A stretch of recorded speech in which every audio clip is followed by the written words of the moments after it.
কাউকে দ্বিতীয় পক্ষকে ক্রয় বা বিক্রয় করার কোনো সুযোগ নেই।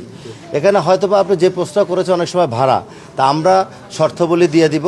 আমরা তাদের জন্য বসবাস করার জন্য এটা নির্মাণ করেছি, তারা যাতে এখানে বসবাস করে এবং বাধ্যতামূলক তাদেরকেই বসবাস করতে হবে, সেই ব্যবস্থা আমরা করব। পরিচ্ছন্ন কর্মীদের জন্য আমরা এই ভবন নির্মাণ করেছি। এই ভবন পরিদর্শনে আমার সাথে যারা আছেন সিটি কর্পোরেশনের দীর্ঘদিন যাবত যারা কষ্ট করে এই প্রতিষ্ঠানকে দাঁড় করিয়েছেন, আমাদের সাথে চিফ ইঞ্জিনিয়ার আছেন, আমাদের এই জায়গার পিডি আছেন, আমাদের রফিক সাহেব, আমাদের কমোডোর সাহেব আছেন, হুমায়ুন সাহেব এবং এডিশনাল চিফ ইঞ্জিনিয়ার খন্দকার মাহবুব সহ সিটি কর্পোরেশন ঊর্ধ্বতন কর্মকর্তা বৃন্দ এবং যারা এখানে ইনশাল্লাহ আগামীতে বসবাস করবেন, আমাদের সিটি কর্পোরেশনের রেগুলার যারা কর্মচারী আছেন, পরিচ্ছন্ন কর্মীরা, তারাও উপস্থিত আছেন।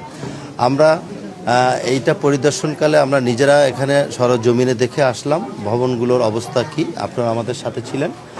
ভবনের ভিতরে প্রতিটি ফ্লোরে 16টি করে রুম ইউনিট আছে। সেই এক একটা ইউনিট হবে 559 প্রায় 60 স্কোয়ার ফিটের এবং ভবনটি হলো 15 তলা এবং এটা 4টা ভবন আছে। 4টা ভবনে মোট ফ্ল্যাটের সংখ্যা আছে 784টি। এই 784টি ফ্ল্যাটে আমাদের যারা প্রতিদিন কষ্ট করে সিটি কর্পোরেশনের ভাবমূর্তি এবং সিটি কর্পোরেশনের পরিষ্কার পরিচ্ছন্ন করে যারা দিনরাত পরিশ্রম করে কষ্ট করে, তারা এখানে বসবাস করবে। তাদের বসবাস করার উপযোগী করার জন্য সকল কিছু বিবেচনা করে, যাতে ভবিষ্যতে কোনো দুর্ঘটনা যদি ফায়ার কোনো কিছু থাকে সেটার জন্য এক্সিটের ব্যবস্থা আছে এবং তাৎক্ষণিকভাবে আগুন নিধনের জন্য যা যা প্রয়োজনীয় ব্যবস্থা সেটা আছে।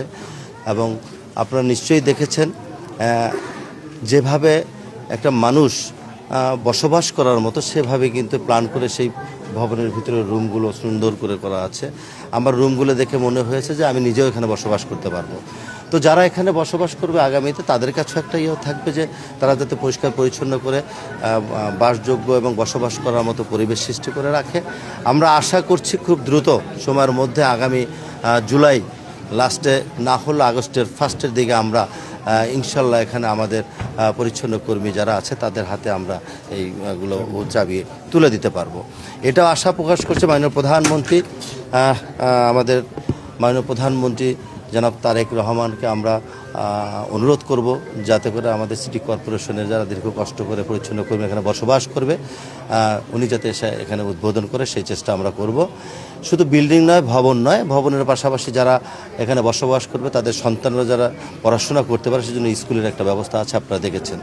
আমরা সামনে দিয়ে বের হলে যে স্পেসটা দেখব সেখানে একটা রাস্তা আছে, হয়তো বা রাস্তাটা আমরা এই ভবন নির্মাণের সকল কাজ প্রস্তুতি শেষ হলে রাস্তাটা নির্মাণ হবে এবং পাশে দেখবেন কিছু ডানে বামে পশ্চিম সাইডে কিছু স্পেস আছে, সেখানে সবুজায়ন করা হবে, যাতে সবুজায়ন করা হবে।